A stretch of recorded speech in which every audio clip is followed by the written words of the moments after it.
안녕하십니까. 증시각도이TV 시청자 여러분, 투자자 여러분, 독일마을 여러분 반갑습니다. 자, 오늘 투자 인사이트 시간에 정말 오랜만에 특별한 분이 오셨습니다. 타이거 자산운용의 김영준 이사님 모시겠습니다. 이사님 어서 오십시오. 예, 안녕하십니까. 네, 안녕하세요. 네. 예.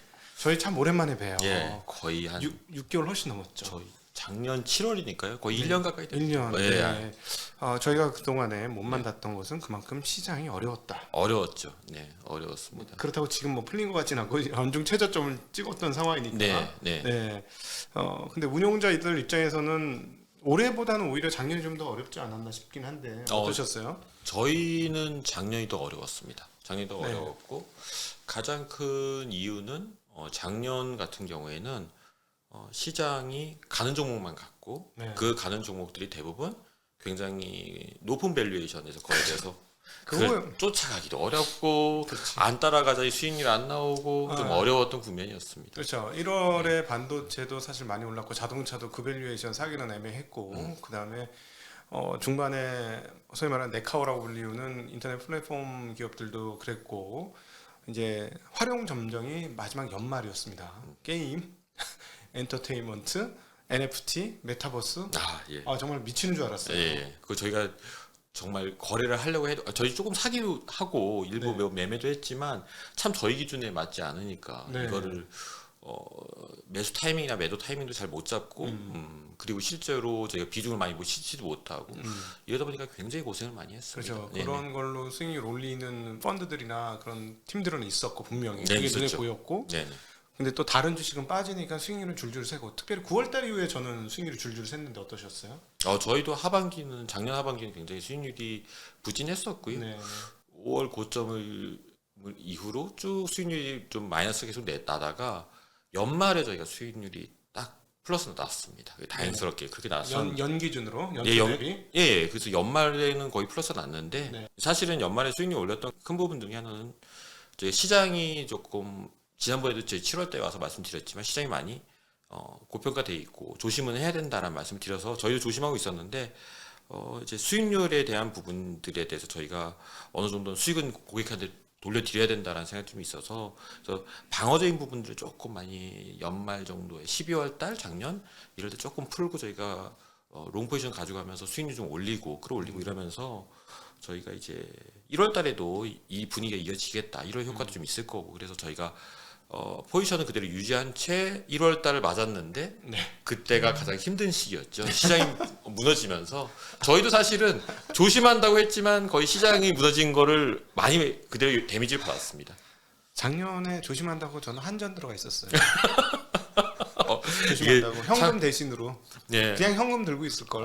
조심하는 네. 방법 중에 가장 좋은 방법은 현금이죠. 예, 현금이죠. 네. 근데도 또 현금 들고 있으면 또 욱해가지고 또 싼 게 보이면 또 못 참고 그럴까봐 네네. 아예 그래 오래 들고 갈 걸로 이걸로 가자 해서 저는 올해 겨우 살짝 올랐을 때 상당 부분 빠져나왔고 네. 그나마 이제 그래서 이제 지금 와서 보니까 역시 그런 전략이 꼭 나쁘진 않았지만 작년도 내내 굉장히 고통스러웠던. 네. 근데 운영이라는 게 애간장 놓는 과정 아닌가 이런 생각도 들어요. 그러니까 그런 것들을 잘 참아야 되는 거 아닌가 어떠세요? 그렇죠. 지금 뭐 항상 제가 지난번에도 한번 말씀을 드렸는데 사람이기 때문에 실수를 많이 하고요. 근데 이제 저희가 실수를 굉장히 많이 하는데 상승장에는 사실 실수가 잘 안 보이죠. 그렇죠. 수익률이 잘 덮어지니까요. 근데 이제 하락장이나 이런 어려운 장들이 오면은 이제 실수한 게 그대로 이제 숫자로 드러나고 네. 그러다 보니까 훨씬 더 이제 정신적인 영향을 많이 받는데 그거조차도 다 인정해야 된다고 생각하고요. 네. 그 안에서 뭔가 이렇게 다 포기하거나 이러면 안 되고 네. 당연히 실수할 수 있고 그걸 인정하면서 더 나은 개선책이 뭔가에 대해서 계속 끊임없이 고민하는 게 중요하다고 생각합니다. 네. 네. 참고로 우리 그 타이거 자산운용은 그 운용을 시작한 이래 그 운용사 중에서는 상당히 그 높은 레벨 랭킹의 탑 랭커 중에 하나죠. 그렇죠? 가수 따지면 아이유? 예, 조금 부진한 아이유입니다. 지금 요즘에 히트곡이 없는 아이유가 있는데요. 그래서 굉장히 잘하시는 분들이고 잘하는 분들이니까 저희가 모셨죠. 네, 저희 못하는 분들은 뭐 저희 배우려고 모시는 거니까. 그 타이거 자산운용에서 우리 김영준 이사님이 실질적인 2인자세요. 그건 대외적으로는 다른 분이 조금 더 유명하시긴 하죠, 그렇죠? 예. 다른 뭐 예. 네, 이사님 한 분이 굉장히 예. 오종태 이사님이 유명하시고요. 유명하시긴 한데 예. 운용에 있어서는 실질적인 그 대표님 다음으로는 바로 우리 김용준 이사님이 네. 대외적으로는 알려진 운용자 중엔 탑이라고 보시면 될 것 같습니다. 오종태 이사님이 이 방송 혹시 보시면 제가 아무 얘기 안 했습니다. 네, 안 보실 거로 알고, 네, 안 보실 것 같아가지고. 아닙니다. 오종태 이사님이 오해하시겠는데. 아니 운용 정말 굉장히 운용 정말 잘하시고 작년도에 나와서 현금 보유 비중을 상당히 늘려놨고 네. 보수적인 스탠스를 취했다. 그래서 야 연말에 그 생각을 하면서 얼마나 좋았을까 했는데 수익률을 보니까 도찐개찐. 참 저희도 근데 사실은 저희의 원래 전략을 그때 밀어붙였다는 가정을 하면 사실 역사에 가정이란 게 없지만 아마 플러스가 좀 나 있을 거예요. 근데 이제 저희가 1월 달에 그 실수를 했고 주식의 수익률을 당장 빨리 돌려드려야 된다 어느 정도는 시장이 하락하는 건 내가 알겠는데 그게 내일인지 6개월 후인지는 모르잖아요. 그래서 저희도 이제 그 실수를 첫 번째 했고 이거 일부 저희가 이제 담았던 주력 종목 중 하나가 이제 저희 계획과 달리 이제 바이오 업체였는데 신약 임상에서 실패하면서 주가 하락이 좀 세게 나왔고 그런 부분들이 저희한테 조금 손실로 왔습니다. 그래서 저희가 조금 고생을 했고요. 최근에는 조금 포트폴리오를 최근에 보니까는 저는 이제 종종 확인을 해보는데 1월달에 그렇게 사실은 굉장히 큰 충격을 받았음에도 불구하고 2월, 3월, 4월을 통해서 상당히 많이 복구하셨어요. 네, 복구했죠. 네. 가장 큰 포인트 중에 하나는 이제 저희가 1월달에 시장이 내릴 때 어느 회사보다 더 빠르게 저희가 포지션을 빨리 정리하고 방어적으로 다시 돌아섰다. 그 이유는 그 전부터 계속 시장에 대해서 방어적이었던 태도가 있었기 때문에 빠르게 그 생각을 다시 행동을 옮기는데 거의 그 찰나의 순간에 저희가 거의 일주일도 안 되는 순간에 저희가 포지션을 바꿀 수 있었기 때문에 그런 부분에서 저희가 좀 하락은 했지만 영향을 좀 덜 받은 부분이 좀 있었고요. 그리고 이제 저희가 그 후에는 포트폴리오를 재편성하면서 올라올 수 있을 만한 좀 자신 있는 종목들만 저희가 포트폴리오에 조금 압축해서 담으려고 노력을 좀 했습니다. 그래서 그러한 부분들이 저희가 좀 돌아오는데 도움이 됐고 가장 크게 좀 고민했던 부분들은 미국 시장에 대해서 저희가 지난번 7월 달에 와서 말씀드릴 때 객관적으로 굉장히 고평가되어 있어서 어려운 시장이고 그래서 저희가 투자를 그렇게 많이 하고 있지는 않다. 미국 공부를 많이 하고 있지만 미국 비중이 그렇게 크진 않다고 말씀을 드렸는데 저희가 이번에 미국 비중들은 굉장히 많이 줄여놨었고 미국 쪽에 관련된 이제 고평가된 종목들에 대한 저희가 쇼 포지션이 있었습니다. 그런 부분에서는 일부 좀 수익이 나고 하면서 그러면서 그래서 그렇게 빨리 올라왔구나. 조금 밸런싱 있게 저희가 맞춰지면서 저희가 조금 수익이 좀 다행스럽게도 좀 올라왔다고 보시면 될 것 같습니다. 다시 한번 참고로 말씀드리지만 단기적으로 1년 뭐 몇 개월 분기 수익률은 누구나 좋을 수 있어요. 뭐 다양한 이유로 인해서.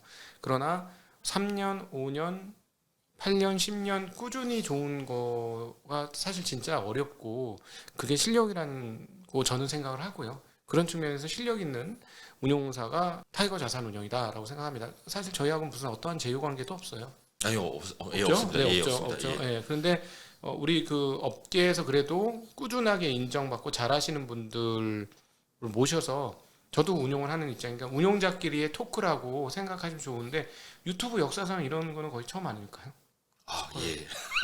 감사합니다. 없어요. 맞습니다. 다른 왜냐면은 다 그냥 그 저기 운영을 보통 안 하시죠? 사회자가 오셔서 어떻게 이렇게 하지 운용을 하는 직접 운용을 하는 입장에서 그리고 현장에서 직접 버튼을 누르는 사람이 버튼을 누르는 사람끼리 지금 대화하는 거예요. 맞습니다. 그런 측면에서 저희 좀 독특한 조합이니까 그렇게 봐주시면 좋을 것 같고요. 방금 전에 얘기하시는 거 들어보니까 프로 중에 프로들도 조급해서 깨질 수가 있다. 저희도 항상 수익률을 목말라 하죠. 그건 어쩔 수 없습니다. 특히 저희가 이 업을 시작하면서 1년 단위로 무조건 수익을 내야 된다는 압박감이 어마어마하죠. 전에 이제 나왔던 걸 제 스스로 이제 모니터링 해보니까 그 말씀 잘 드렸더라고요. 개인 투자자분들은 시간에 구애받지 않지만 저희는 시간에 구애받기 때문에 연환산 수익률을 매일 체크당하니까. 그러니까요. 그래서 저희가 그 부분에서 자유롭지는 못합니다. 그런 측면에서 사실은 개인 투자자 실력을 기르면 개인 투자자들이 기관 투자자들보다도 더 잘 해낼 수 있다는 거는 사실일 것 같아요. 맞습니다. 예, 실제로 그렇게 하시는 분들을 네. 종종 뵙고요. 그렇죠. 예. 네. 약간 부럽기도 하고 그런 측면에서. 그렇죠. 뭐 왜냐면 정말 수익이 많이 날 종목을 한 2, 3년씩 그냥 보유하실 수 있는 그런 체력이 되시는 건 네. 굉장히 부러운 부분들입니다. 그렇죠, 네. 그렇죠. 네, 그러니까 사실은 우리는 이렇게 종목들이 야 이거 장기로 갖고 하면 두세 배 나올 것 같긴 한데 지금 한 35%, 45%좀 수익 났는데 전체적으로 수익률이 좀 이거 좀 한번 확정짓고 가야 되지 않을까 하는 그런 쫓김이 조금 있죠. 있죠. 있죠. 예. 예, 그걸 아예 없다고 하기가 어려워서 그런 부분들은 확실히 개인 투자자분들이 굉장히 강력한 경쟁력이고요. 또 하나의 경쟁력은 사실 지금같이 어려운 시장에 저희는 항상 이 시장에 남아 있어야 됩니다. 그렇죠. 예, 근데 개인 투자분은 사실은 어려운 일이세요. 근데 이런 결심하실 수 있죠. 시장 어려워? 그럼 난 좀 쉴래. 이게 가능하시니까요. 근데 사실은 그것들을 대부분 못 하시긴 하는데 저는 그건 굉장히 경쟁력을 생각하고 있습니다. 근데 이제 그거를 또 너무 적극적으로 하시려고 하는 게 이제 타이밍을 잡는 건데 또 타이밍을 잡는 분들은 또 지금 이 말씀하신 기조에는 포함은 안 될 것 같아요. 타이밍을 못 잡죠. 타이밍을 그렇죠. 못 잡습니다. 네. 하지만 뭐 이런 건 할 수 있죠. 뭐 내가 봤을 때 시장은 좀 어려운데 나 스스로도 돈 벌 자신이 없으면 조금 뭐 비중을 많이 줄인다든지 그렇지. 뭐 그런 것들은 충분히 하실 수 있고 그렇죠. 안 먹으면 말지 뭐 이런 것 네. 이런 생각을 가지고 충분히 저는 뭐 리스크가 클 때는 어느 정도 이제 비중을 줄이면서 네. 안정적인 전략을 택하시는 것도 방법일 수 있다 생각합니다. 그렇죠. 그게 개인이 취할 수 있는 진짜 큰 그건 장점. 예. 저도 전적으로 동감을 합니다. 그러니까는 자신이 없을 때는 비중을 줄이고 약간 일부 편할 때 뭐 올해 목표 수익률 다 했으니까 좀 쉴래. 쉬었는데 최근처럼 이렇게 신저가 나오면 나 쉬기를 못하네 시장이. 나 다시 들어가야 되겠네. 이렇게 결정할 수 있으니까. 그렇죠. 예. 그거는 굉장히 좋은 개인들이 할 수 있는 좋은 취할 수 있는 방법이 아닐까 싶습니다. 자, 시장 얘기 잠깐 해보면 앞서 미국 시장이 작년도 기준으로 고밸류다라고 네. 말씀하셨는데 그 고밸류가 드디어 1월 이후에 깨지기 시작했어요. 깨졌죠. 네네. 그래서 제가 작년에 나와서 말씀드릴 때 제일 많이 했던 말이 뭔가 봤더니 조심이라는 단어를 제일 많이 썼더라고요. 거짓말 좀 보태서 한 30번쯤 말씀드렸던 것 같습니다. 조심. 그렇게 조심하다는 얘기를 30번 했는데도 불구하고 하반기에 수익이 안 좋았습니다. 예. 근데 조심해도 이게 사실 피하기 어려운 일이죠. 예, 시장에 남아 있어요. 맞아요. 그거예요. 예. 조심해도 저도 현금성 종목을 들고 있었음에도 당하죠. 예. 남들보다 덜 타격을 받을 네, 뿐이지 네. 당합니다. 제가 조심해야 된다는 말씀을 굉장히 많이 방법을 드렸는데 저희가 그 미국 시장을 그렇게 조심해야 된다고 봤던 또는 국내 시장도 마찬가지로 조심해야 된다고 봤던 가장 큰 이유가 성장주들에 대해서 장밋빛으로 너무 많은 것들을 긍정적으로 보고 있었다. 네. 이런 시기가 굉장히 시장의 고점 징후에 가까운 부분이었고요.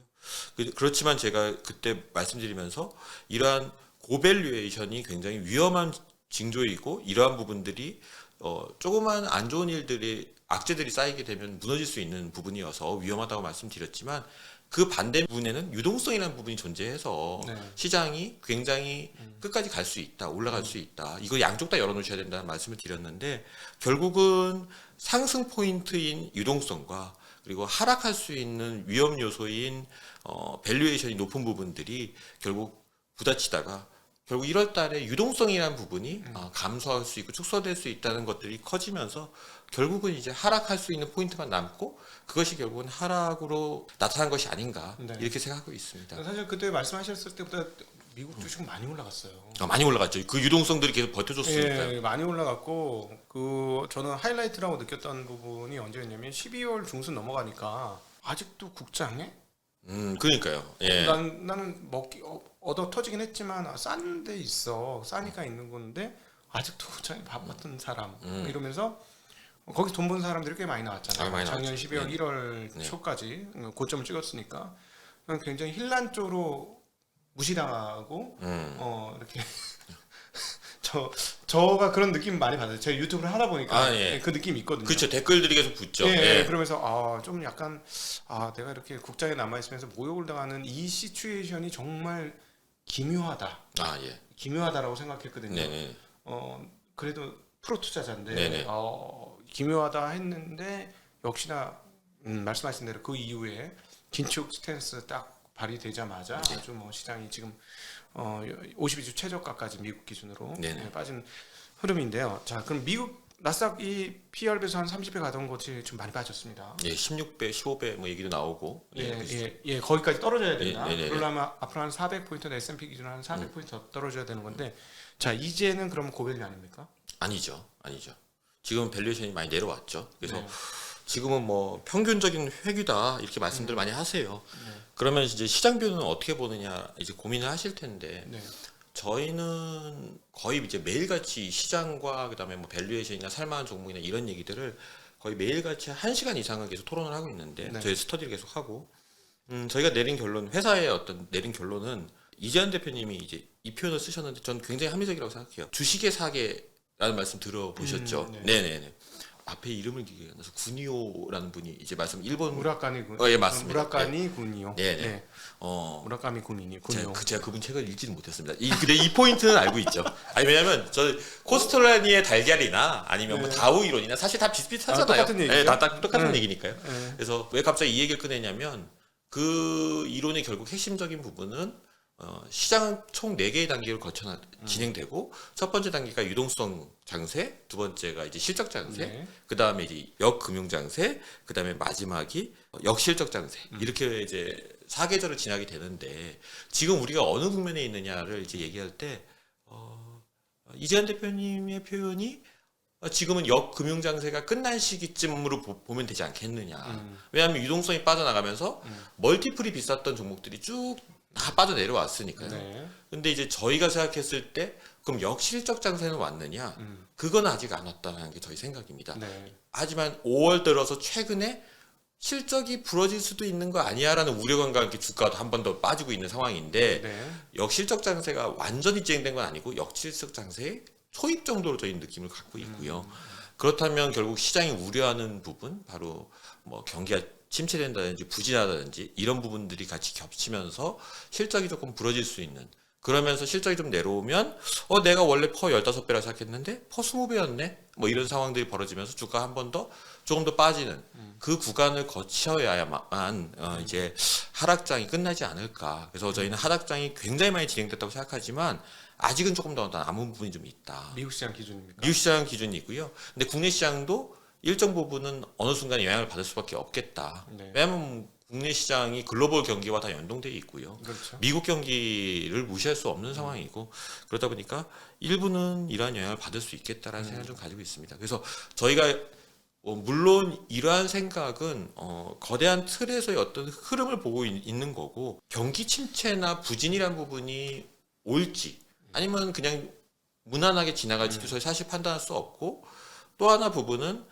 실적이 부러지는 부분들이 저희가 생각하는 실적이 가장 부러진다고 생각했던 가장 큰 뭐 이제 포인트들은 결국은 매출이란 건 P와 Q로 결정되고 그 중에서 이제 결국 이익이라는 거는 거기서 이제 비용이라는 부분을 빼서 이익이 나오는데 네. 인플레이션이 가속화되면서 임금이나 원자재와 같은 이제 비용 부분이 올라오고 있고 이걸 그동안 소비자들한테 전가시켰지 않습니까? 네. 근데 지금부터는 이제 소비자들 전가하기 쉽지 않다는 이제 1분기에 이제 미국 기업들의 얘기도 조금씩 나오고 있고 그러다 보니까 이익이 조금 감소할 수 있는 부분들이 좀 있어서 이런 부분들은 경기 침체나 부진이 아니더라도 기업들의 성장성이 조금 느려지는 업체들이 분명히 나올 거고 이런 부분에서는 주가 조정이 조금 더 진행돼야 되지 않을까 요 네. 고민이 좀 있습니다. 네. 네네. 지금 안 그래도 뭐 미국에서 실적 발표하는데 가이던스 꺾으면 실적이 아무리 좋아도 주가 부러지고 그렇죠. 예, 지금 네. 그런 현상이 계속 나타나고 있고 또 실적과 가이던스가 모두 부진하면 주가가 거의 폭락 수준에 하루에 뭐 수십 %씩 그렇죠. 빠져버리는 그런 일들이 네. 계속 지금 나타나고 있죠. 네. 그래서 그런 측면에서 보면 사실 조금 걱정되는 부분은 빅테크의 비중이 워낙 컸기 때문에 네. 작년도에 미친 매출과 영업이익 증가를 네. 했지 않습니까? 네. 그러니까 그게 오히려 부메랑이 될 것 같은 맞습니다. 네. 예, 그런 우려가 좀 있어요. 네. 미국 기준으로 봤을 때는 너무너무 더할 나위 없이 어떻게 작년에 많이 놀랬잖아요. 아니 세계 최고의 사이즈의 회사들이 매출이익률이 증가가 어떻게 20-30%씩 나와. 그게 말이 돼. 막 이러면서. 거기에 지난번에도 말씀 저희가 나눴지만 PER도 심지어 싸서 네. 이게 뭐 다른 성장주들보다도 훨씬 PER이 싸니까 네. 이게 실적으로도 설명되고 네. 멀티플로도 설명되고 그런 상황들이 진행됐는데 지금 돌이켜 보면 이제 가장 고민이었던 부분들 중에 하나는 미국의 경기가 좋았던 부분들이 결국은 돈을 풀어서 경기가 좋았던 부분들이고 이런 부분들이 회수되는 구간이다 보니 네. 실적들이 지난번만큼 성장성은 나오기 어렵겠다. 저희가 생각해서 이미 그 부분들이 주가에 많이 반영돼 있어서 뭐 주가가 여기서 더 엄청나게 빠진다. 뭐 이런 생각을 갖지는 못하지만 그렇다 하더라도 이제는 우리가 봤던 이 팡 주식들이 가장 엣지가 없어 보이는 구간은 맞다. 이게 저희의 좀 생각이고요. 엣지가 없어 보인다는 거는 이제는 그 밸류에이션 고평가 수준은 완전히 벗어났다 이렇게 보시는 건가요? 어떻게 돼요? 그러니까 이제 사기에는 조금 매력이 좀 약한 거죠. 그런 엣지. 예. 사기에는 그러니까 약간 밋밋해진 거죠. 예전에는 성장이 굉장히 고성장하면서 밸류에이션이 좀 쌌던 부분들이 있었는데 네. 지금은 아무래도 조금 실적들이 부진한 상황에서 밸류에이션이 적정 수준이니까 현재는 이제 손이 잘 안 나가는 네. 이 정도 상황으로 봐야 되지 않을까. 네. 최근에 진짜 그 PR 높았던 아마존의 하락폭이 정말 무섭게 떨어지더군요. 네네네. 네. 그래서 다른 주식에 비해서는 그렇게 밸류에이션 높았던 놈들이 무섭게 떨어지고 그다음 성장성이 훼손된 페이스북 같은 경우도 떨어질 때 보니까 정말 급전직하. 그리고 최근에는 또 넷플릭스도 네. 성장성에 대한 의문이 드는 순간부터 그냥 수직 낙하를 지켜버리고. 네. 네.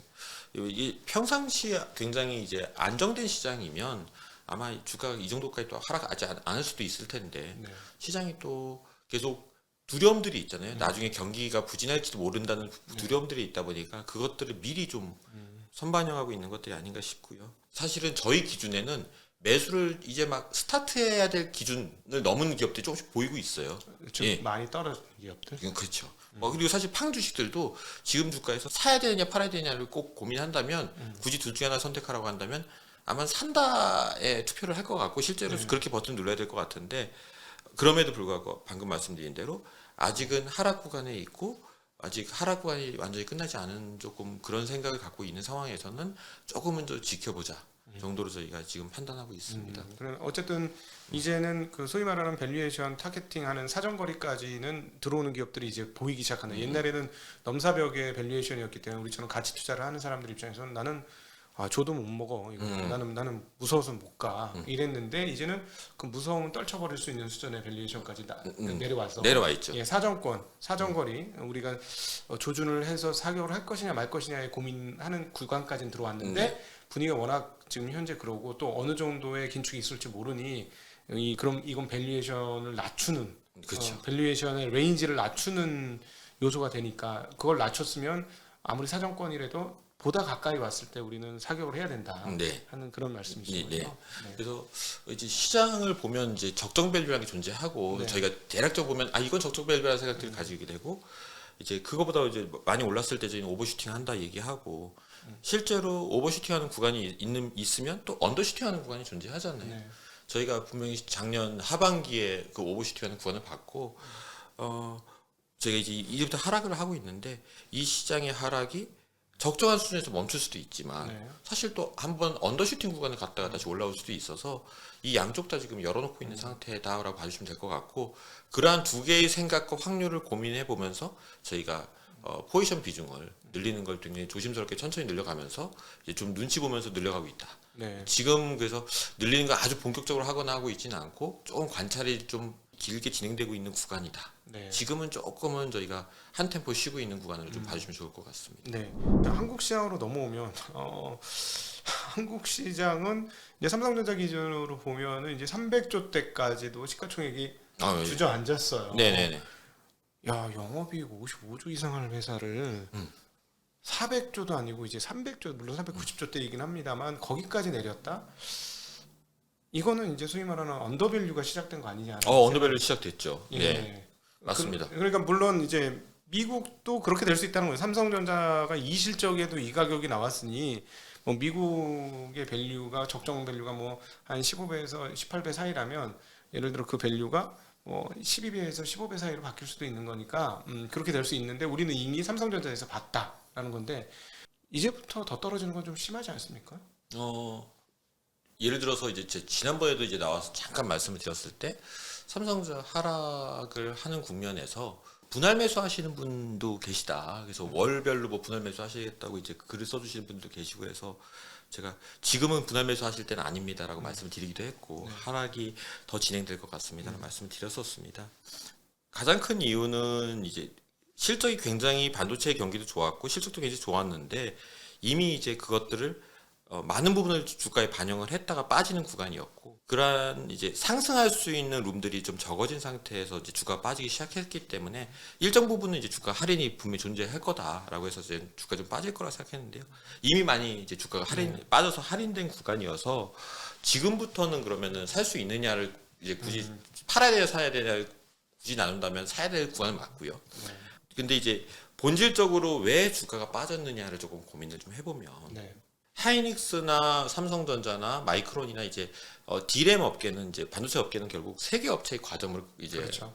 결국은 결론이 났고 더 이상 공급을 늘리지 않겠다. 수요가 올라오는 만큼만 공급을 늘리겠다. 결국 가격을 내가 적절하게 조절하겠다.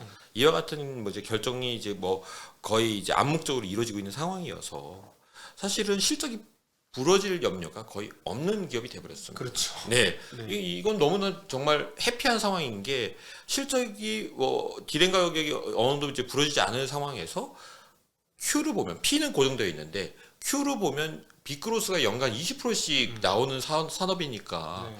결국은 2년 3년 지나고 나면은 이 산업은 2배 3배씩 커져 있는 산업이잖아요. 물론 과거처럼 엄청난 고속 성장을 하지는 않지만 꾸준한 성장을 몇 년간 할 수 있는 산업이고 그러한 산업이 P가 고정되어 있는 상황이라면 결국은 밸류에이션이 굉장히 쌀 때 사면 무조건 이건 수익이 나겠네라는 결론이 나올 수밖에 없는 산업이고요.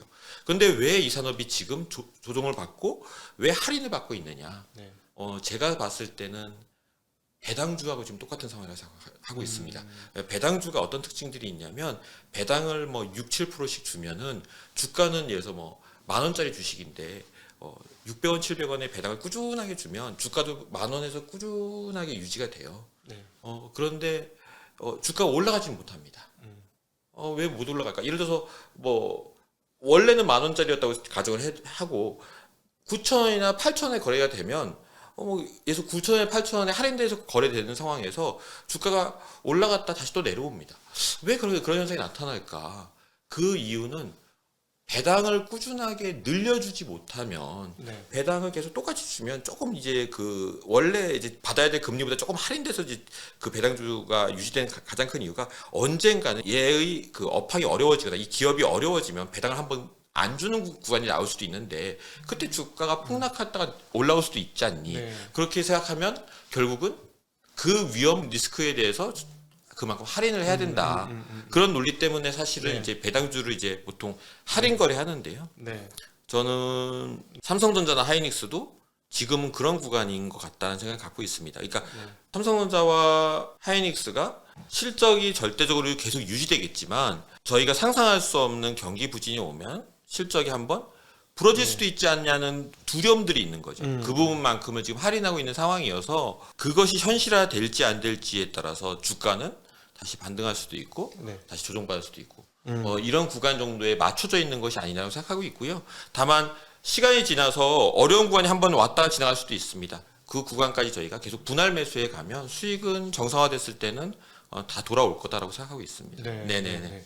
근데 이제 삼성전자의 약세에 있어서는 네. 그 반도체가 이제 워낙 경기 민감 업종이다 보니까 네. 미국 같은 경우도 반도체 주식이 폭락을 하면서 많이 빠졌거든요. 네. 물론 거기는 고밸류였기 때문에 뭐 엔비디아 이런 것들 그렇죠. 100배씩 받고 이랬었으니까 그것들이 이제 빠지는 과정이 있는 건데 그것이 하나 한 축으로 자리를 잡고 있고 또 네. 하나는 이머징 쪽에서 돈이 빠져나가는 것들이 ATM 진짜 이머징 ATM기가 삼성전자가 된 게 아니에요. 그것도 맞는 말씀입니다. 네. 그러니까 실적으로 이 주가는 정당하지 않다라는 생각이 들거든요. 이제부터는 제가 뭐 그 주식을 사지는 않겠지만 네네. 이 상황에서 네. 그냥 객관적인 입장에서 봤을 때 영업이익 55조 이상 내는 기업이 400조가 안 된다. 글로벌리 최고 기업 1등 기업인데 D램 쪽에서 낸드하고 이거는 너무 지나치는 저평가가 시작된 거 아니냐. 400조가 깨진 거부터는. 그건 무조건 네. 동의하고 있습니다. 예, 저희도 네. 동의하고 있고 저희 같은 경우에도 일부는 반도체 쪽을 조금 매수를 사실 오늘도 좀 했어요. 네, 오늘 네, 좀 네. 했고 네. 저희가 이제 반도체 쪽을 조금씩 저희가 트레이딩을 하고 있고 그 이유는 지금 매수하는 이유는 저희도 이제 락바텀 근처에 와 있다고 생각합니다. 네. 예, 와 있다고 생각하고 분명히 매수를 해야 되는 구간이 맞는데 이제 본격적으로 매수를 못하는 가장 큰 이유는 이 경기의 하락의 폭이 어디까지일지에 대해서 조금 더 그림이 잡혀야만 이제 주가도 분명히 다시 올라올 수 있을 것 같다. 네. 실적이 좋은 건 너무나 다 누구나 알고 있는 상황인데 네. 왜 주가를 못 뺄까를 이제 거꾸로 저희가 역추적해 보는 거죠. 네. 그러다 보니까 이제 시장의 생각은 결국 언제 있을지 모르겠지만 혹시라도 무서운 일이 있는 거 아니야? 한 번은 굉장히 경제에서 이제 크래시가 나는 거 아니야? 이런 상상들을 이 주가에 담아놓고 있는 게 아닐까. 네. 근데 말씀대로 제가 계속 뭐 똑같은 말씀을 이제 중원부원 말씀드리지만 지금 주가부터 쭉 꾸준하게 사가신다면 결국 경제가 정상화됐을 때는 이거보다는 주가는 분명히 높은 수준에 있을 겁니다. 네네. 근데 중간에 이제 한 번 더 뭐 하락폭이 있든지 뭐 변동성이 있을 때 그때의 손실을 견디셔야 될 부분들은 네. 저희가 좀 고민하면서 적절하게 비중을 나눠서 사셔야 된다. 네. 이 말씀 드리고 싶습니다. 자, 앞서 그 미국의 역실적 장세 가능성까지도 열어놓고 약간 보수적인 태도를 가지면서도 기회를 엿봐야 된다 이렇게 말씀을 하셨는데 그런 측면에서 보면 한국은 밸류에이션으로 따져보면 이제는 상당히 매력적인 구간에 들어온 게 업종별로 틀리지만 네네네. 업종별로 틀리죠. 분명히 뭐 예를 들어 메타버스 많이 빠졌지만 뭐 아직까지 그쪽이 밸류에이션 매력이 있다고 보기는 어려울 것이고 어렵죠. 네네. 그런데 뭐 작년 초에 랠리를 뽑았던 앞서 우리가 얘기했던 반도체라든가 자동차 이런 쪽은 밸류에이션 매력이 정말 많이 올라왔더군요. 네네. 그리고 또 그 중소장대 기업들의 밸류에이션 매력도 굉장히 많이 올라왔어요. 많이 이 올라왔습니다. 정도면은 우리 옛날 어렸을 때 2600 개념이라고 보기에는 어려울 정도. 네. 어떤 느낌이냐면 2000이 고점이었을 때 한 1500 4배나 그 밑에 수준? 네. 이런 느낌 들지 않습니까? 굉장히 싼 구간이라고 생각하고 있고요. 그래서 저희도 실제로 자동차 주식도 갖고 있습니다. 굉장히 싸다고 생각하고 있고요. 근데 이제 이 업도 굉장히 고민인 건 자동차도 역시나 환율이나 또는 이제 차가 나오고 있는 어떤 신차 모델들이 굉장히 우수하고 실적들을 굉장히 잘 나오게끔 모든 내적인 또는 외적인 모든 여건들이 다 지금 좋은 상황이다라고 생각하고 있고요. 다만 이것도 역시나 계속 전 똑같은 고민을 하고 있는 겁니다. 혹시라도 모를 문제에 대한 우려 이런 부분들 계속 일정 부분은 주가에서 계속 눌러놓고 있다 이거를. 네. 결국 거꾸로 말씀드리면 이런 사건이 없이 이 어려운 시기가 뭐 6개월 정도 뭐 이렇게 진행되면서 끝나버리면 네. 주가는 굉장히 급반등할 수도 있는 시기라고 생각합니다. 그래서 네. 그런 양쪽 다 모든 생각들을 다 열어놓고 저희는 지금 주식들을 지금 계속 적절한 비중을 가지고 지금 계속 보유하거나 트레이딩하고 있다 이렇게 봐주시면 좋을 것 같습니다. 네, 최근에 이제 국내 투자를 하는 입장에서는 눈에 들어오지 않을 수가 없는 부분이 환율인데요. 일단은 네네. 과거같이 지금 1,300원 근처 1,270원 훌쩍 넘어 있는 상황이면 옛날에는 그 경제 위기냐라는 고민을 하긴 하는데 지금 우리만 그런 게 아니라 일본, 중국 모두 이제 같이 약세이고 오히려 일본보다는 한국은 덜 약세이고 그러니까 N1 환율이 지금 뭐 980, 970, 960까지도 잠깐 갔었으니까 그런 측면을 보면은 뭐 이건 경제 위기라기보다도 좀 그 달러가 강세가 되고 또 다른 나라는 완화적인 스탠스를 취했기 때문에 그렇고 우리는 또 금리까지 올리고 있으니까 이건 뭐 은행이 위기가 올 것 같지 않으니 위기라고 보기는 좀 어렵고 그래서 이번 환율은 그럼 뒤집어서 생각해 보면 수출 대기업들한테 되게 유리한 환경을 조성하지 않겠는가. 예, 맞습니다. 그래서 그런 포지션을 좀 준비해 놔야 되지 않을까 하는 생각도 드는데요. 저희도 자동차를 갖고 있는 것들을 계속 좀 좋게 보겠다 이런 생각들을 가지고 지금 계속 좋게 보고 있습니다. 이런 부분 때문에요. 네, 그러니까 수출 대형 기업들이 사실은 나쁠 게 없는 거죠. 네, 없죠. 지금은 없죠. 예, 그래서 지금은 지금 상황에서는 없고 되게 어려운 상황이죠. 그러니까 분명히 기업들의 실적이 굉장히 좋게 유지될 것 같고 그런 상황에서 밸류에이션이 굉장히 싼 상황이니까 이걸 트레이딩을 계속 해야 되는 상황이고 그런데 한쪽에서는 계속 경기에 대한 안 좋을 수도 있다는 알람들이 조금씩 나오고 이 양쪽을 다 보면서 저희가 눈치 보기를 좀 하고 있다. 네. 이 국면이 사실 개인 투자자분들이 투자를 좀 하시기는 쉽지는 않은 국면이기도 해요. 예. 그래서 저희 같은 투자자들도 조금 많이 어려워하는 구간입니다. 네네. 지금 말씀하시는 거 들어보니까 우리 타이거가 예전에는 완전 바텀주의자들이었을 것 같은데 하도 시장에서 많이 고초를 당하다 보니까 시장을 정말 많이 고려하고 있구나. 이런 생각이 드네요. 이게 왜 그러냐면 이제 저도 이제 저 같은 경우는 이제 시크니컬을 되게 오래 했고 어렸을 때 멋모를 때부터 이제 반도체 주식이나 자동차를 많이 하다 보니까 이 실적이 항상 의외의 구석에서 부러질 때들을 많이 봤었고 굉장히 사이 높을 때 그 후에 경우들을 많이 만나봐서 이제 저희가 생각했을 때 작년에 미국의 엄청난 상품 수요가 결국은 엄청난 그 미국에서 풀어낸 그 유동성에 의해서 올라왔고 이런 것들이 이제 어찌됐건 반대 국면을 가는 상황에서 이거를 정상화 수준으로 유지되는 것을 가정을 놓는 것이 합리적인지 아니면 조금 더 위축됐다 올라오는 것을 가정해 놓는 것이 합리적인지에 대한 계속 그 고민들을 하고 있는 거죠. 네. 그 사이 안에서 저희도 맞출 수 없다고 생각합니다. 맞출 수 없고 적절한 비중으로 조절하다가 뭔가 그림이 명확해졌을 때 조금 더 그쪽을 베팅하는 그런 것들을 계속 고민하고 있는 거고요. 네. 이게 사실은 조금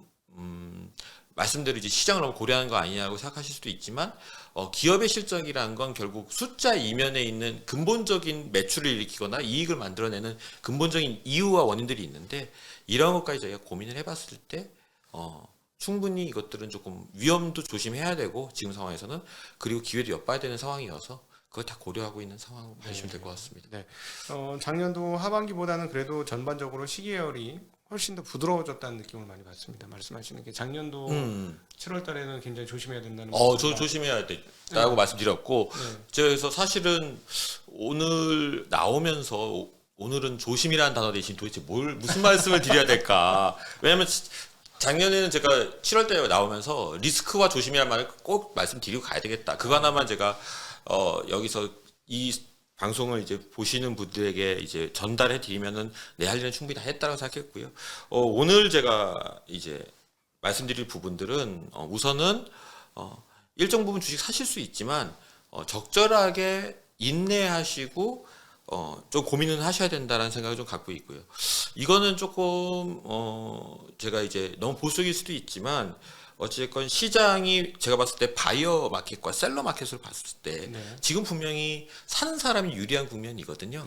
사는 사람이 유리한 국면에서 결국은 기대 수익률이라는 걸 제가 봤을 때는 시장이 막 급하게 올라갈 때는 그리고 시장의 모든 것들이 다 좋아 보이고 있는 상황에서는 제 기대 수익률을 조금 낮춰서 저희가 플레이를 해야 되겠지만 지금은 사실은 시장이 어려워질 수도 있는 국면을 앞두고 있다. 사람들이 두려움에 떨고 있는 상황에서 제가 이거를 어려운 국면에서 주식을 사주는 거잖아요. 그렇죠. 그렇다면 기대 수익률을 당연히 높게 받아야 되겠죠. 네. 그래서 제가 생각하는 이제 기대 수익률은 지금은 주식을 사실 때 2년에서 3년 후에 2배에서 3배 될 만한 주식들이 좀 많이 널려 있을 때 주식을 많이 사 모으셔야 된다. 근데 제가 봤을 때 지금 상황에서는 하이닉스, 삼성전자, 뭐 아니면 자동차 이런 것들을 지금 사시면 50% 정도 기대 수익률이 저는 기대가 된다. 근데 요거보다 제가 조금 더 욕심을 내는 게 맞지 않을까? 뭐 요 생각과 지금부터 조금 스타트해야 되지 않을까? 요 생각에 중간쯤 어딘가에 있다. 이게 바텀업을 보는 사람의 입장에서는 현재는 그 정도 생각 갖고 있습니다. 그래서 저는 이제 시장이 지금보다는 조금 더 하락할 가능성이 있지 않을까. 저도 이런 마음을 갖고 있으니까 다른 분들도 그런 마음이실 것 같아서 그래서 조금은 지금은 조심하면서 운영을 하고 있다. 이렇게 봐주면 될 것 같습니다. 그러니까 이제는 매수 타이밍을 잡기 시작했는데 더 싸게 살 수 있는 구간이 열릴 수 있으니 지금 샀다가 더 싸지는 구간 되면 속 아프고 속 쓰릴 것 같으니까 그거를 기다리면서 더 할인이 돼서 더 높은 배수의 이익을 돌려받을 수 있을 가능성을 열어놓고 투자를 하겠다. 그렇죠. 그래서 그걸 적절하게 이제 매수의 비중들을 네. 나눠서 해야 되는 네. 이런 식이라고 좀 보고 있습니다. 네네네. 예. 근데 굉장히 보수적으로 보셔 지금. 근데 이게 너무 보수고 말씀드린 걸 수도 있고요. 뭐 사실은 이게 지금 많은 부분이 진행됐고 저희가 이제 이 방송이 언제 나갈지 모르지만 뭐 한 달 후에 나가거나 보름 후에 나왔을 때 이미 또 더 하락돼서 사실은 뭐 매수권에 와 있을 수도 있잖아요. 그래서 그거에 대해서는 이제 충분히 열려 있고요. 지금 타이밍이 사실은 매수를 딱 권하기도 그렇다고 매수를 권하지 않기도 되게 애매한 국면 정도 수준인 것 같아요. 지금 많은 부분이 하락이 돼 있기 때문에 진행됐기 때문에 매수를 들어가실 수 있지만 이거를 제가 무조건 사십시오라고 말씀드리기 너무 무책임한 상황이어서 그래서 좀 보수 말씀드린 거고 제 감독은 요거보다 조금 더 위일 수도 있습니다. 네네. 그러면 섹터별로 국내 비중이 훨씬 더 높으시잖아요. 그렇죠. 국내 주식 비중이 더 높죠. 네네. 그러면은 이제 국내 주식은 앞서 말씀하신 것처럼 밸류에이션 매력이 굉장히 높아진 업종들이 많이 생겼는데 이 정도 밸류에이션 매력인데 그럼 더 떨어질 거를 공간을 열어놓고 좀 한번 반도체, 자동차 뭐 그럴 수도 있긴 한 것 같긴 한데 네네네. 다른 업종들은 굉장히 많이 떨어졌거든요. 네네네. 예.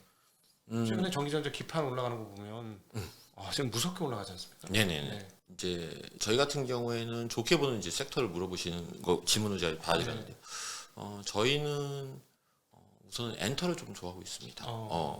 그 엔터를 가장 좋아하는 가장 큰 이유는 K-팝에 대한 팬덤이 과거에는 이제 언론에서 많이 얘기 나오고 실제로 뭐 일본이나 이런 미국에 콘서트 갔을 때 이제 객석들을 채우고 이 정도에서 어떤 이제 실적들이 나오고 이 정도 수준이었는데, 이제는 그것이 아니라 실제로 이 팬덤이 더욱더 강력해지고 있어서 이것이 정말 엔터 업체들의 실적으로 강력하게 이제 숫자로 지금 올라오고 있는 상황이다. 그래서 네. 이건 굉장히 장기적인 그림일 수도 있겠다라고 생각해서 저희는 저희 회사 내부에서 엔터를 좋아하고 있고요. 최근에 주가는 많이 빠졌죠. 네네. 올랐다가. 그래서 오히려 그래서 네. 저희가 이제 지금 상황부터는 조금씩 계속 사모으는데, 이것도 뭐 빠른 속도로 사모긴다기보다는 조금씩 이제 사모으는 거죠. 남의 돈이니까 이제 말씀드린 것들이 굉장히 조심할 수밖에 없어요. 지금 상황에선 동영상을 보시는 분들은 언제 이 동영상을 보실지도 모르고 사실 어떤 판단을 어떤 상황에서 하실지 모르는 상황에서 제가 말씀드린 거니까 굉장히 조심스러울 수밖에 없는데, 저희의 생각은 엔터는 장기적으로는 분명히 좋지 않을까, 수익률이. 그래서 중간에 부침들이 있을 때마다 조금씩 사모으는 전략으로 간다. 이렇게 봐주시면 좋을 것 같습니다. 네, 네네. 네. 사실 가끔 이런 생각 안 하세요? 이거 내 돈만 운영했으면 좋겠다 하는 생각. 저는 회사 생활이 되게 재밌습니다. 우선 회사 생활이 가장 재밌는 이유는, 저를 뭐 2인자로 말씀해 주셨지만 사실 2인자는 아니고요. 회사 내에 있는 너무나 똑똑한 친구들이 많이 있어요. 지금 저희 주니어 친구들도 그렇고, 뭐 오이사님도 그렇고, 뭐 대표님도 되게 굉장한 그 노력하시고 굉장히 그 주식에 대한 경험이 많으신 분이고, 그래서 이런 사람들하고 같이 이제 일하고 있다는 부분들은 네. 저한테는 굉장히 도움이 됩니다. 그래서 뭐 제 돈을 벌겠다 하고 뭐 제가 이제 그냥 혼자 독립해서 돈 벌겠다 하면 제가 더 수익이 더 좋을 수도 있을 수도 있습니다. 뭐 그런 종목들을 사실은 시장에서 굉장히 3-4배 올라갈 수 있는 종목 하나만 찾으면 그렇지. 예, 네. 훨씬 더 많은 돈을 벌 수 있을지 모르는데요. 근데 지금은 이런 이제 굉장히 잘하고 있는 주식 고수들과 같이 이제 제가 주식을 하고 있는 거 자체가 그냥 기분이 좋고, 네. 일에 즐거움이 있어서 저는 그냥 지금이 되게 만족스럽습니다. 반면에 펀드 매니저의 삶이 네. 힘들고 어렵다, 아니면 애환이 고뇌가 이런 게 있다라고, 그거는 그거 이제 되게 궁금해하실 것 같아요. 사실 각동님도 잘 아시겠지만, 이게 우선 남의 돈을 맡았을 때 그 수익이 나면 사실은 전혀 뭐 어려울 것도 없고, 어깨에 힘도 들어가고. 그럼요. 네. 예. 저도 기분 좋고 고객분도 기분 좋고. 세상 다 가진 것 같은 느낌도 들고. 네, 근데 손실이 났을 때가 제일 힘들죠. 고객 손실만큼 힘든 구간은 없는 것 같고요. 오늘도 제가 이런 생각을 많이 했었습니다.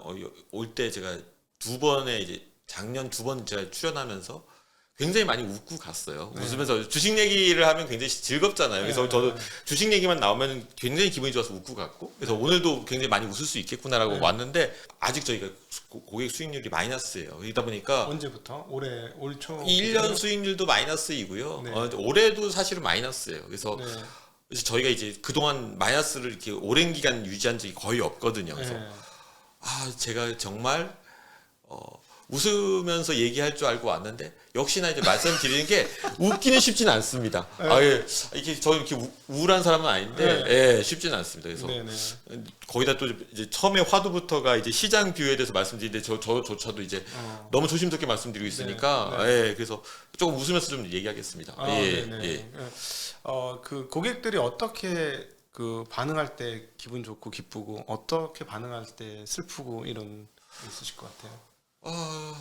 고객분들이 가끔씩 이렇게 선물 보내주실 때도 있어요. 예, 수익 잘 났다고. 네. 그래서 뭐 떡 같은 거 보내주실 때도 있고 한데, 그럴 때는 굉장히 기분 좋죠. 네. 예, 그리고 손실이 나셨을 때는 저희를 이렇게 비난한다기보다는 답답하신 거가 가장 크신 것 같아요. 네. 왜냐하면 이제 분명히 돈을 맡겼고 저 친구들이 잘한다는 생각 때문에 맡기긴 하셨는데, 사실 저희의 실력을 이걸 알아볼 수가 없잖아요. 왜냐하면 요리사 같으면 사실은 음식을 해오는 걸 보고 먹어보면 저 사람이 잘하는 사람이다 못하는 사람이 알 수 있고, 가수 같으면 노래를 불러보라고 해보면 대충 알 수 있는데, 주식은 사실 저 사람이 잘하는지 못하는지를 그동안의 커리어 하나만 가지고, 레퍼런스만 가지고 저희가 추정을 하셔야 되고, 근데 갑자기 최근에 본인이 딱 돈을 맡기셨을 구간에만 딱 손실이 나면 그동안 실력이 좋았던 건지 아니면 그동안 운이 좋았는데 실력으로 포장이 된 건지 네. 그거 구별도 안 되실 거고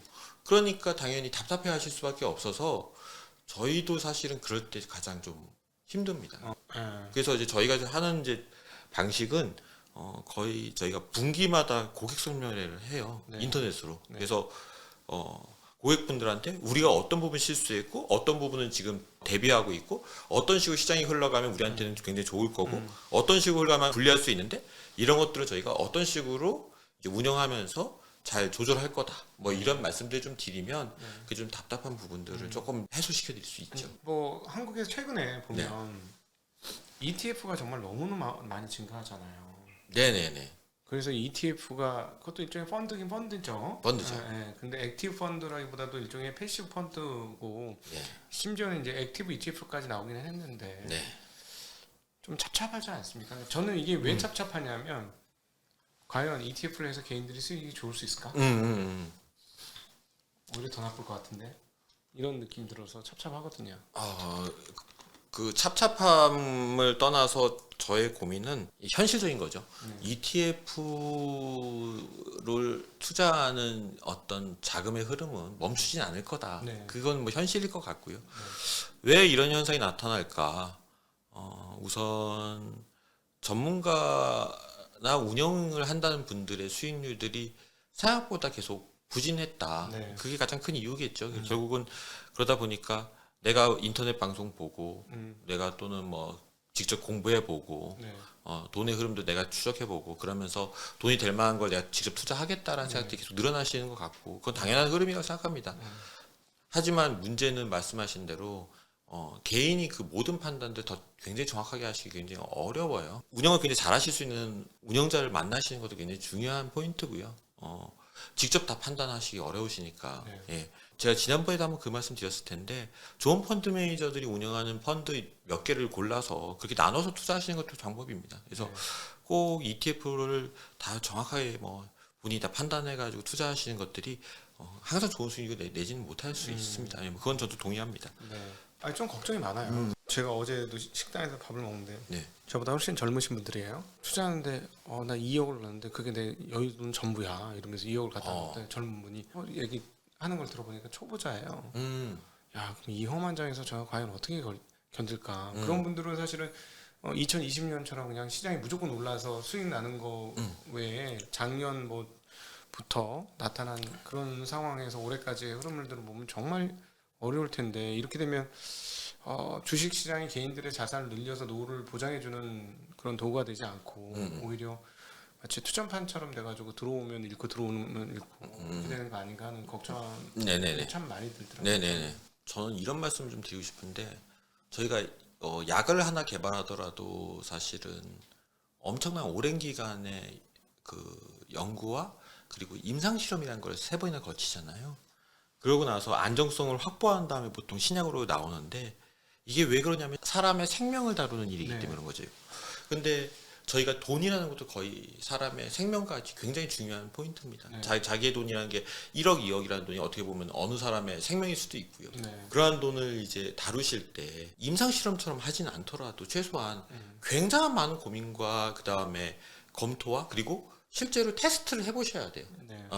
내가 선택하는 것들이 굉장히 확률이 높게 맞는지 아니면 나의 판단 능력이 생각보다 떨어지는지 이런 것들 굉장히 많이 테스트해서 사실 해보셔야 되는데 그냥 남들 돈 번다고 하니까 무턱대고 이제 큰 돈을 집어넣으시고 그러한 어떤 검증 없이 하셨다가 이제 큰 돈을 잃으시고 나면 굉장히 힘드시죠. 예. 근데 그렇죠. 저도 동의합니다. 예.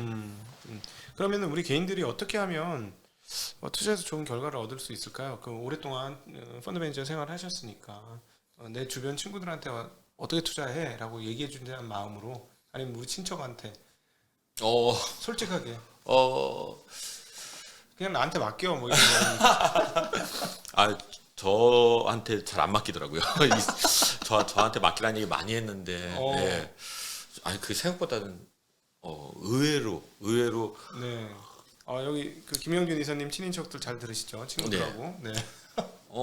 이유는 제가 봤을 때는 상대방의 어떤 실력에 대한 검증 과정들을 예리하게 하시는 고객분들 계세요. 네. 예, 그래서 저 사람이 어떤 사람인지를 만나보시거나 얘기를 딱 들어보시고 판단하시는 분들이 계신데 일반적인 분들은 이제 그걸 굳이 판단 안 하시고 그냥 주식하는 뭐 친인척 뭐 아니면 친구 뭐 이 정도로 그냥 이해하고 넘어가죠. 그래서 네. 저 친구의 실력이나 아니면 저 친구의 인성이나 뭐 이런 어떤 그런 모습들을 이렇게 고민하지 않으시는데 아예 그냥 저랑 처음 만난 생명부지의 고객분이신데 저가 어떤 사람인지 아니면 어떤 식으로 운영할지 이런 얘기들을 쭉 들으시고 이제 한참 이제 고민하시고 난 다음에 이 친구한테 맡겨도 될 것 같아 이러면서 본인의 자산 일부를 이렇게 맡기시는 분들도 계시거든요. 굉장히 인상적인 분들이 많습니다. 그런 분들이. 네. 운영하시는 분들이나 운영하시는 펀드의 어떤 성격들을 PB분이 되셨던 아니면 뭐 이렇게 뭐 인터넷 방송이 됐던 아니면 뭐 신문 기사가 됐던 아니면 직접 찾아가 보시건 이렇게 많이 들어보시고 이렇게 충분히 이제 자료들을 모아 보신 다음에 맡길 만한 사람이다라고 생각되는 분들에게 이제 분산 투자하는 것도 방법이라고 생각하고요. 그런 것들이 사실 쉽지는 않죠. 쉽지는 않지만 정말 피 같은 돈이고 생명 같은 돈이기 때문에 조심스럽게 다루셔야 되는 건 무조건 맞습니다. 네. 네네. 지금 펀드 매니저로서 네. 오히려 그 생각하시기에 좋은 펀드 매니저 또는 내가 닮고 싶은 펀드 매니저 또는 그런 태도 이런 게 어떤 게 있으실까요? 이제 사실은 저희 회사에 있는 멤버들한테서 많은 걸 배우고 있고요. 우선 제가 잘 못하는 부분들이 통찰력이 굉장히 부족한 사람입니다. 저는 통찰력이 굉장히 부족해서 어떤 사물이나 현상들을 봤을 때 직관적으로 빨리 이걸 딱 파악하는 능력이 굉장히 부족하고요. 네. 그러다 보니까 새로운 어떤 현상이 나타났을 때 좀 관심이 없습니다. 네. 저는 약간 좀 올드한 사람이고요. 비트코인이 나왔을 때도 네. 관심이 없었고 뭐 예를 들어서 케이팝이 나올 때도 별로 관심이 없는 거죠. 근데 지금 시대는 새로운 산업들이 계속 나오고 그런 산업들이 굉장한 속도로 성장하고 있거든요. 그래서 이러한 산업들에 대한 이제 이해와 그리고 이 안에서의 기회를 찾는 것들 이걸 굉장히 전 열심히 해야 되겠다라는 네. 생각들을 갖고 있고 제가 제일 부족한 부분입니다. 반면에 이제 저는 꾸준하게 노력하는 스타일이어서 꾸준하게 매번 패턴이 어떤 건지 이해하려고 굉장히 많이 노력을 해요. 그래서 주식 투자를 몇 년간에 걸쳐서 계속 하면서 패턴을 이해하고 그 패턴이 매번 왔을 때 이것들을 이제 투자에 이제 적용해서 투자하는 스타일인데 이러다 보니까 좀 오래된 종목들을 많이 하게 됩니다. 네. 뭐 반도체도 사실 그런 류의 종목이 돼버렸고요. 어찌됐건 시대는 계속 바뀌어가고 새로운 정말 놀라운 산업들과 기업들이 등장할 거기 때문에 이런 기업들을 잘 찾아낼 수 있는 매니저가 돼야 되겠다. 근데 저희 회사 안에도 그런 매니저들이 제법 많이 있습니다. 네. 김 이사님은 이 일이 재밌으세요? 언제까지 하고 싶으세요? 저는 이 일 재밌습니다. 뭐 저는 천직이라 생각하고 있고요. 네. 예, 저는 제가 할 수 있는 데까지 이 일을 하지 않을까 싶습니다. 그러면 꾸준히 하기 위해서 관리하고 있는 건 어떤 게 있으실까요? 뭐 체력 관리라든가 아니면 나의 이게 지적 관리라든가 뭐 이런 거. 예. 체력은 사실은 이제 같은 취미를 가지고 계시더라고요. 저 네. 각동이님하고 네. 자전거를 타고요. 옆에서 뵈니까 약간 나면서부터 좀 건강하신 분 같아요. 아닙니다, 아닙니다. 이 살인데 살이 딱딱한 살, 아닙니다. 딱딱한 살 갖고 있는 분 이렇게. 물렁물렁물렁합니다.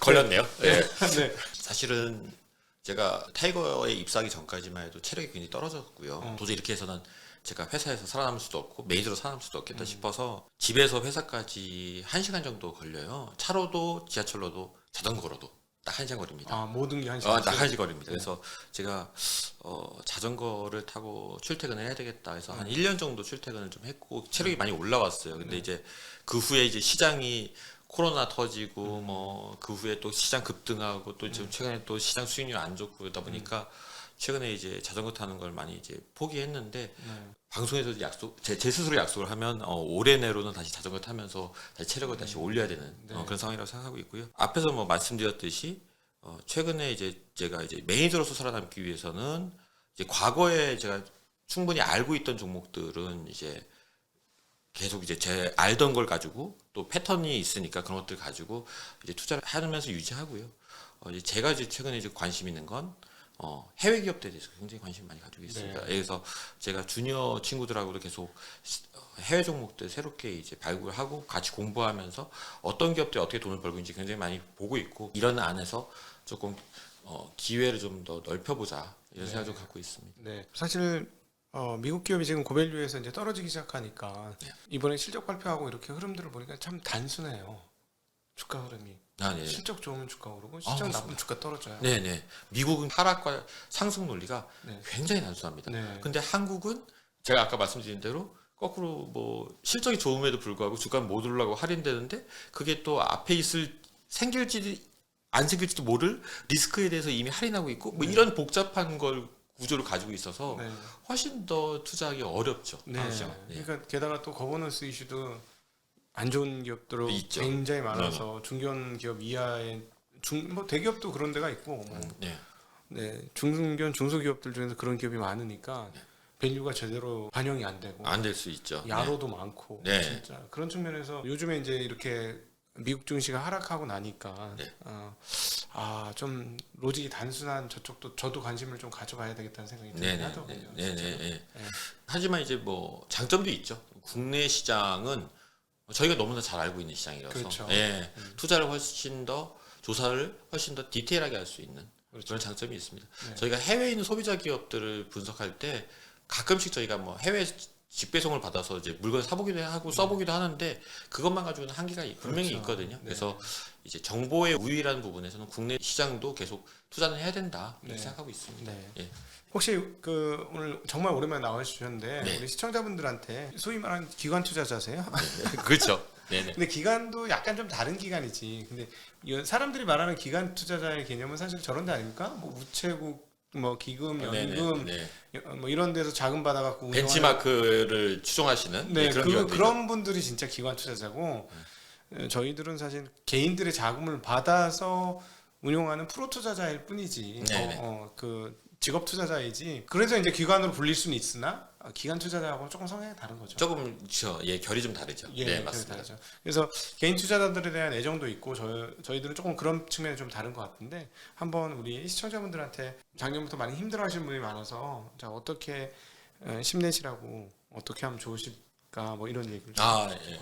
굉장히 힘든 걸 저도 너무나 알고요. 왜냐하면 저도 대학교 때 이제 지난번에도 방송에도 말씀드렸지만 주식 처음 시작을 했고 그리고 나서 바로 99년에 시장 하락을 맞닥뜨려서 저도 이제 2000년과 2001년을 IT 버블 때 제가 시장 하락을 그대로 몸으로 만았던 사람이고 예 그래서 뭐 몇백만 원 안 되죠. 대학생 때 투자했던 돈이니까 그거 다 날렸거든요. 그래도 굉장히 힘들었던 시기였고 그걸 너무나 잘 알고 있습니다. 그래서 그 후에도 한번 깡통 계좌도 한번 됐었고요. 2008년에 한번 제가 말씀드렸지만 깡통 계좌 한번 됐습니다. 근데 이제 제가 드릴 수 있는 이제 조언이라 하면은 제일 중요한 건 사실은 실력을 쌓으시는 게 제일 중요합니다. 어떤 판단을 정확하게 하실 수 있는 실력을 쌓는 게 제일 중요하고요.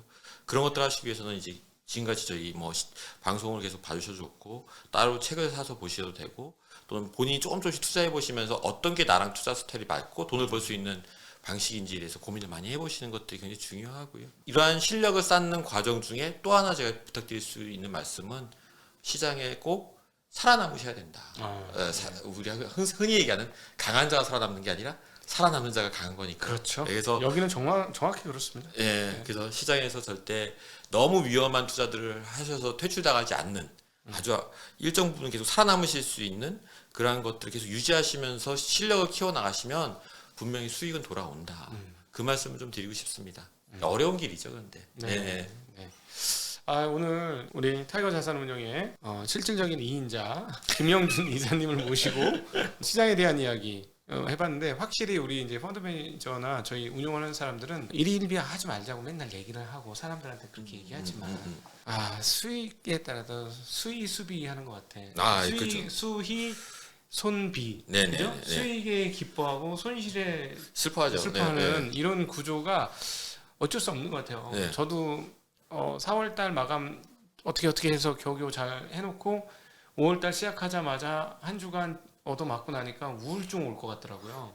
근데 너무 잘하셨던데요. 아니. 수익을 그렇게 저희의 참 어떤 태생적인 문제이긴 하나 그럼에도 불구하고 굉장히 매력적인 일이고 매력적인 일이고 성공했을 때 성취감이 다른 어떤 것보다도 높고 그리고 여러 사람을 유익하게 해줄 수 있는 일이라서 저희가 바라기는 조금 느긋하게 자식 봐주는 눈빛으로 봐주신다면 저희가 성장하는 데 더 도움이 되지 않을까. 그러면서 고객의 성장과 같이 갈 수 있지 않을까.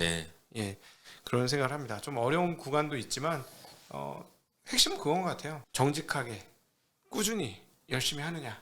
그럼요. 근데 그게 이제 잘못된 습성을 버리고 그렇게 하느냐. 그러면은 결국은 승리는 우리 것이다라고 아 예. 확신하거든요. 네네. 예, 그런데 중간중간에 어려움은 있지만 네. 결국 승리를 우리는 쟁취할 것이다. 아마 같은 입장이신 것 같아요. 아 그렇습니다. 그렇죠. 네. 그래서 우리 투자분들도 조금 투자를 하실 때 좀 긴 안목으로 그리고 또 욕심을 조금 비우시고 그렇게 하신다면 좋은 결과가 있지 않을까. 저도 똑같습니다. 잃지 않고 버티신다면 좋은 결과는 반드시 맞이하실 수 있을 것 같습니다.